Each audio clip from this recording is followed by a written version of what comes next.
औज़ुबिल्लाहिमिनश्शैतानिर्रजीम बिस्मिल्लाहिर्रहमानिर्रहीम। शुरू करती हूँ मैं अल्लाह के नाम से जो नहायत मेहरबान और रहम करने वाला है। मोअज़्ज़िज़ सामीन व कराम, अस्सलामु अलैकुम रहमतुल्लाह व बरकातुहू। उम्मीद है आप खैरियत से होंगे। अल्लाह पाक आपके तमाम जायज़ हाजात को पूरा करे। अल्लाह पाक आपकी मुश्किलात का हल फरमाए। आमीन सुम्मा आमीन। हमारा आज का मौजू है ख्वाब में आसमानी बिजली देखने के हवाले से। आसमानी बिजली देखने की ताबीर, इसकी मुख्तलिफ़ सूरतें हैं और मुख्तलिफ़ ताबीरें हैं जो इस वीडियो में बयान की जाएंगी। अगर आपने इस चैनल को सब्सक्राइब नहीं किया तो कर दें, घंटी के बटन को भी दबा दें ताकि आपको आने वाली वीडियो का नोटिफिकेशन मिल सके। ख्वाब में अगर कोई शख्स आसमानी बिजली देखता है, गुमराही के बाद सीधे रास्ते पर आने की दलील है। ख्वाब में कोई मरीज़ आसमानी बिजली देखता है तो इसकी ताबीर इसके जल्द इंतकाल से दी जाती है। ख्वाब में आसमानी बिजली देखना रास फाश होने की अलामत है।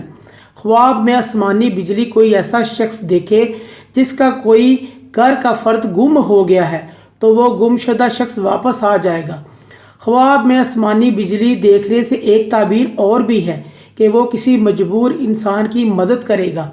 ख्वाब में आसमानी बिजली देखना हालात तब्दील होने की अलामत है, और अगर बुरे हालात हैं तो अच्छे होंगे और अगर बुरे हैं तो बेहतर हो जाएंगे।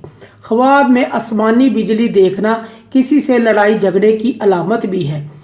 हज़रत अल्लामा इब्न सीरी रहमतुल्लाह फरमाते हैं कि हर महीने में आसमानी बिजली देखने की अलग अलग ताबीरें बयान की जाती हैं।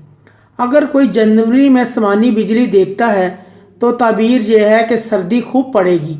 अगर कोई फरवरी में आसमानी बिजली देखे तो फैसले अच्छे होंगे। मार्च में देखे तो गला बहुत ज़्यादा होगा। अप्रैल में देखे तो साहब ख्वाब नेक होगा। मई में देखो तो मेवे की फसल कम होगी। जून में देखे तो मफीद बारिश होगी। जुलाई में देखे तो हालात मोतदल रहेंगे। और अगस्त या सितंबर में देखो तो खुशहाली आएगी, खुशी आएगी। और अगर कोई अक्टूबर में देखे तो फसलें पकेंगी लेकिन लोग झूठ बोलेंगे। नवंबर में देखे तो बारिश ज़्यादा से ज़्यादा होगी, और अगर दिसंबर में देखे तो फसलों की पैदावार कम होगी। मोअज़्ज़िज़ सामीन व कराम, अगर आपको हमारी वीडियो अच्छी लगी है, पसंद आई है, तो इसे ज़्यादा से ज़्यादा सदका जारिया समझकर लाइक और शेयर करें। अल्लाह पाक आपके तमाम दिली मुराद पूरी करें। आमीन सुम्मा आमीन। अल्लाह पाक आपके हामी नासर हों। जज़ाकल्लाह।